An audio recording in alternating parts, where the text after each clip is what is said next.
Good afternoon. Well, the time has come that we need to do some towing. And Kel Surprise, we have no trailer lights. I hitched it up to my enclosed there. And I plugged it in and plugged it out about 1,000 times and I got nothing. Nothing. Now, I may have a right turn signal now if I were to plug it in, but nothing else is working. So, any of you guys who have ever backed up to a trailer, I'm sure you've done battle with the 7-way trailer connector. So normally I just have my phone open while I do this, but today I drew a diagram there. That's my wiring. So we're gonna do some testing on it. I got the lights and the 4-ways on right now. I got my fancy little power probe. You can do it with a test light or a voltmeter, you just have to test accordingly. Okay, so we have turn signal. We have a left turn signal. We have no running lights. We're not in reverse, so that wouldn't matter. We do have a ground. We should have, I think, 12 volts for brakes. Either way, though. We don't have auxiliary 12 volts. And we don't have a right turn signal. So the only thing that would work right now would be the left turn signal. So, let's go underneath and have a look. As always, when repairing wiring, look for evidence that people have been tampered with it. Because I bet you anything, because this is an aftermarket plug, certainly somebody has wired this once already.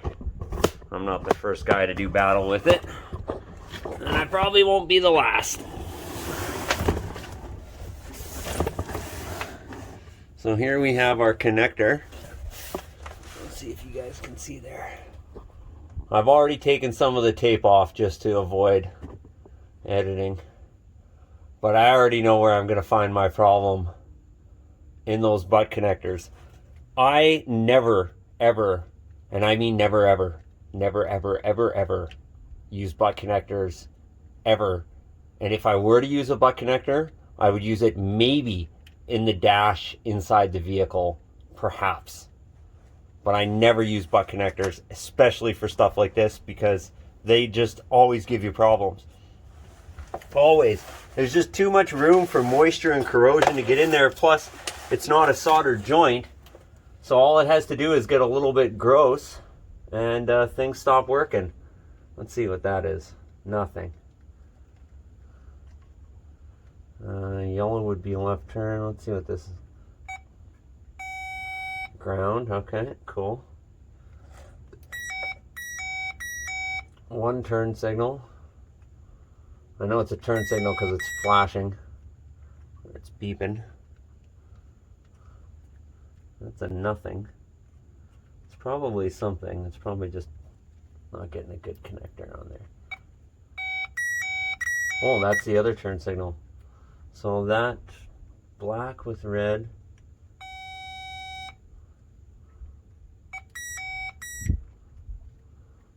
Theoretically. So these two are my turn signals. You know what? It's nice. I'm sitting on the cardboard because the concrete's cold and it's rough. But you know what? I got a nice clean piece of cardboard. I'm sitting on a notepad. I like that. So we're going to call that black with red. Black with red is one of the turns. We'll figure out which one after. Green with red is the other turn. Green with red is turn. So we've got two figured out. I would love to find running lights because that's an important one. You gotta have running lights, especially on an enclosed trailer when you can't see the truck. Ground. You would think this big monster red wire would have power. If I was gonna have a power wire, I'd use the big monster red one. Nothing. Interesting. Now, the trailer we're towing doesn't need trailer brakes or anything, so we don't need to go that far today. But just judging by what's going on up here, oh, Well, I see that red wire that has a ground is also broken right here. There's like a big loom of wire up here. I don't really know what's going on. There's like a lot of extra wire. I wonder if he had it set up as a fifth wheel. Probably. So, I'm going to pause you guys, and I'm going to get my knife, and I'm going to open everything up so I can get to testing on it. I'm going to open it up right to the connector. I'm going to open up the loom, and I need to find my running lights. And I'm going to shut the lights off in the truck and let everything chill so I don't kill my batteries while I'm playing around with it. One of my favorite tools for doing wiring and electrical projects is it's a stitch ripper tool like you would use, like a seamstress would use for taking stitches out. They're excellent for opening up wiring looms. I love using it. Oh, look at this fancy one. It even says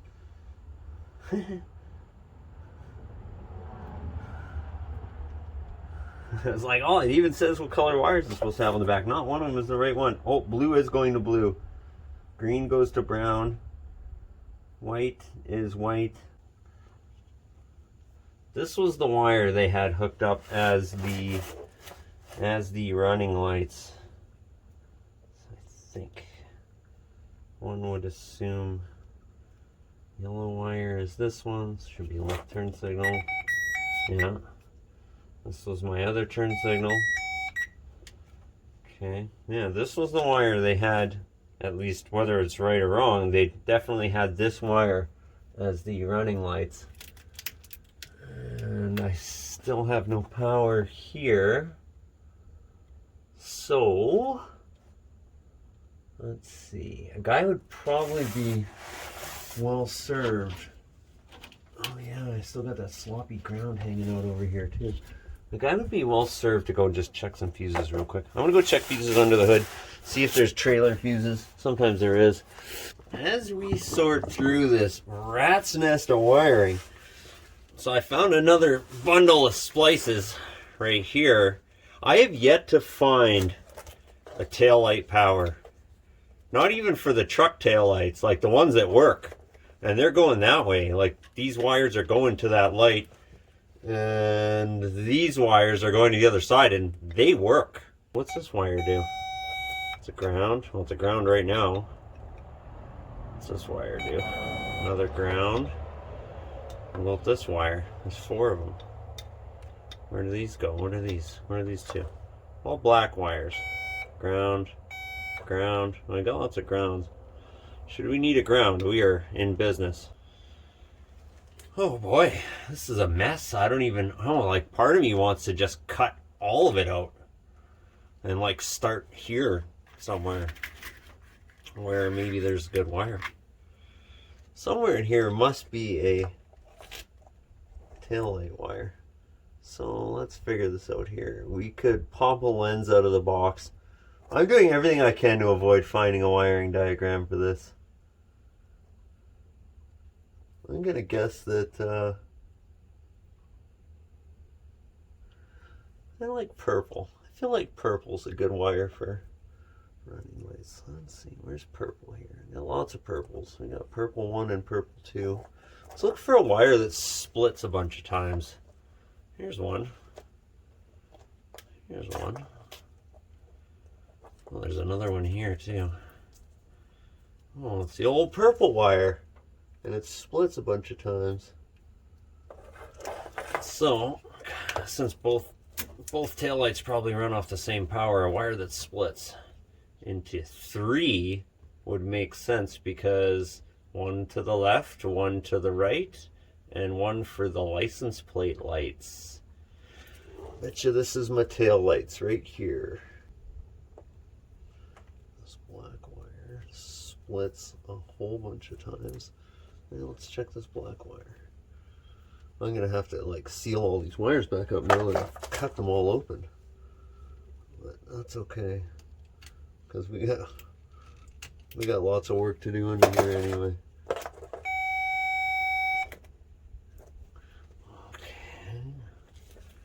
I am so confused. I do not understand where my taillight power wire is.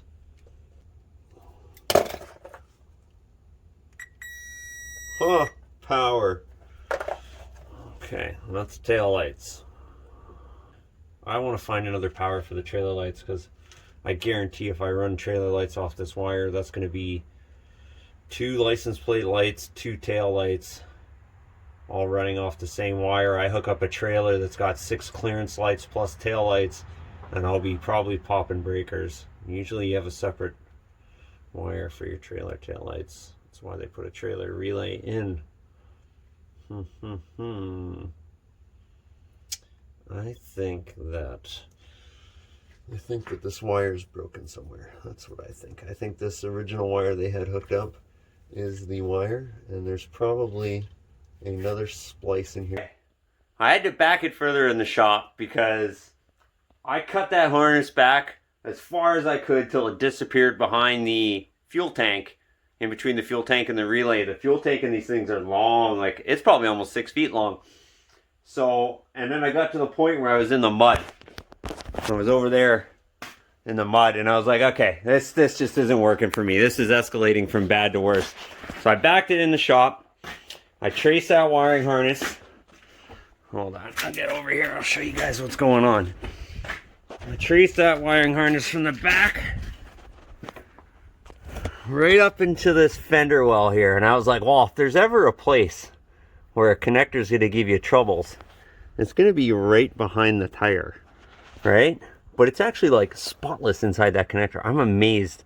But you can tell this truck came from a place that wasn't here.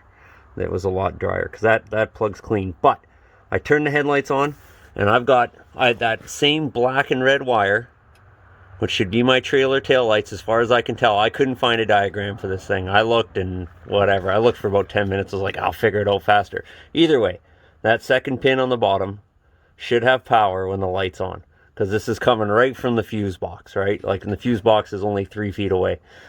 So I got no power, and I'm like, hey, well, the problem's in the front of the truck for sure. I have another look inside the old fuse block there. And apparently I missed it the first time I looked, because I just studied these little gaffers here thinking, well, surely that's going to be one of them. I didn't even notice that this here 40 amp is my trailer fuse. This was the one that was in there. Let's see if I can get it to focus. You can't barely tell. Come on, be a good girl. There, you see how it's broken there? So I had a blown fuse. God, I hate that. I put so much time into that too. But you live, you learn. Now I know that I have a 40. I know a lot about my trailer wiring now too. And I also know that if I start having rear taillight issues and things are going amok, that I can easily disconnect that plug by the fender there and test on it there. And it was really easy to figure that out. So I'm going to put everything back together again and move back to the back of the truck and start wiring. I should theoretically have taillights. The one thing I haven't checked yet is brake lights. But let's get everything else working, and then we'll worry about the brakes. At the end of the day, if people can see you, that's important. If they know you're turning, that's important. And the only thing that matters as much as those two things is they got to know you're stopping. So, off we go. Alright, everything has been tested. I am going to repair in the truck side of the harness, which is all this. I'm going to repair it and seal it up everywhere I cut into it to test. And this, all the butt connectors are going. I'm going to solder all the joints. Everything works. Aside, I don't have a brake controller, but I have a brake controller wire. But I have the power wire that would charge the battery on the trailer, and it's working. My brakes work, my turn signals work, my running lights work. So as far as I can tell, everything is working. And so I'm going to just replace all those butt connectors with heat shrink, loom everything up nicely, tuck it all away. I don't know what the extra 4 black wires are in the wiring harness, but this is factory wiring harness. So maybe it's for an add-on that I don't know about or something. Maybe, I don't know. I have no idea what that would be for, but it doesn't matter. So I was thinking about what caused me to overlook the blown trailer fuse. And I think, because I'm very guilty of overthinking a problem. I think it's because I had some stuff working. And we had an '08 Chevy, and it had a specific fuse for the trailer lights, every light. Like it had trailer turn signals, trailer brake lights, trailer running lights. So when I had things working but not everything, which it's weird that my turn signals were working. I still don't understand that. But regardless, I didn't notice that giant fuse. I was only looking at the micro fuses or the mini fuses. On the plus side, I now know exactly where all the wiring from the back of this truck comes from. I know where it goes. I know where to test it. I had a good look inside that connector. She's nice and clean. That's always nice. And I also learned that this right here, this, oh, where is it? Oh, this giant dead, what looks like a ground, I don't think it was a ground. I think that this feller had a winch, or he ran big power to the back that's on a solenoid. I don't know what for. It's disconnected now, and this wire is just the remnants of it, but this big power cable goes right up to a solenoid underneath the hood. I always wondered where that wire went. Now I know. So, not all is for naught. It was a learning experience, and I'm wiser for it now. So I'm going to tidy this up and, do a good enough job for trailer wiring. Honestly, I'd love to say that I would do a great job and that I never have to touch it, but let's be honest. It's trailer wiring. It doesn't matter what I do. I'm going to have to mess with it again in about a year, and every year thereafter for the rest of my life that I own this truck. Because that's just the way trailer wiring works. You fix it, and then next year you fix it again until once you peel back your wiring loom and there's like 17 splices, then you cut 16 of them out and go back to one splice and start all over again and just keep adding splices. Something I've been trying lately. So I'm not going to cut all these wires and reheat shrink them. So I just grab whatever tube of whatever I got lying around that's silicone-like and just tape them. I've been doing the same thing with heat shrink, but I am going to, when we're done this project tonight, I'm going to go on a mission and get me some nice heat shrink. Like the kind that has the glue in it, not this Princess Auto junk. Like some quality heat shrink. That's what I'm after. Even though it's darker in the shop here, it's actually easier to see. Because I'm not fighting that sun glare in my eyes. Okay.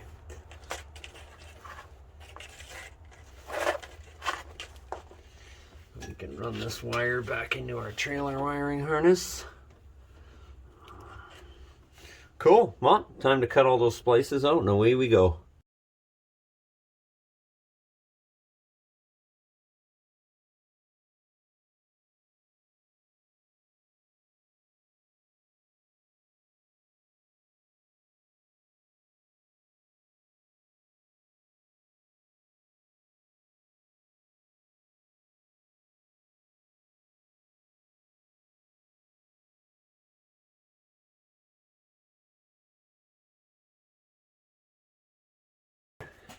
So I decided to put my plug up here. I trimmed the one mounting tab off so I could sneak it in between the license plate light and the license plate. The license plate will cover this maybe a little bit. I don't know. I might even notch out my license plate and scooch it over a little bit. But that's where I want it. I don't want it down here. Every time I put them down there, they get ripped off. And at the end of the day, this bumper's coming off anyway at some point in time. And I'm going to fabricate a better one. But here we go. This is what we got. So we got it all wired in, butt connectors removed, heat shrink soldered, tied up there. As good as it's going to get for now. I tested everything just off my power probe there, and everything seemed to be working a-okay.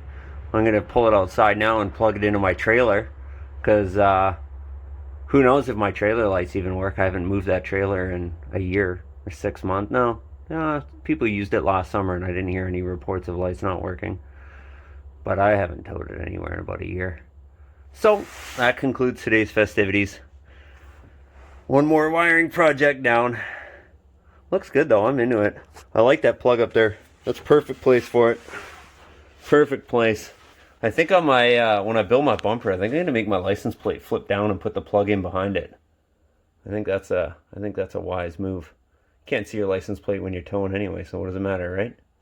Anyway, have a great night, folks. Thanks for coming out.